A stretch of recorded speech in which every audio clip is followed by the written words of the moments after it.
करणारा व्यक्ती होता. दावीद राजाचं एकच फक्त उदाहरण लोकांना आठवतं की दावीद राजा कोशासमोर कपडे फाटेपर्यंत नाचला, बस संपला विषय. पण तुम्हाला माहितीये का, दावीद राजा दिवसातून 7 वेळा देवाचं नाव सांगायचा. हालेलुया. कोशापुढे नाचला, एकच गोष्ट लक्षात नका ठेवू, एकच दिवस फक्त त्यांना असं वाटतं महिन्यातून एकदा मी डान्स केला प्रभूसाठी, प्रभू खुश माझ्यावरती. पण दिवसातून 7 वेळा तो देवाचा गौरव करतो. हालेलुया.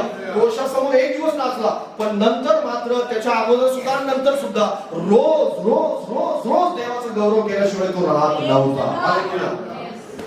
त्यांना असं वाटतं महिन्यातून एकदा डान्स केला देवासमोर, हालेलुया म्हणून ठीक आहे, झालं झालं, बस टेन्शन घ्यायची गरज नाही. पण रोज आपण देवाची आराधना केली पाहिजे. कारण ज्यावेळेस पण तुम्ही देवाचा आराधना करता त्यावेळेस तुम्ही देवाचा आदर केलेला असतो. कारण आराधना ही देवाच्या उपस्थितीला घेऊन येते. हालेलुया. आराधनेशिवाय देवाची उपस्थिती तुम्ही आणूच नाही शकत. तुम्ही विनंत्यांची भली मोठी लिस्ट सादर करून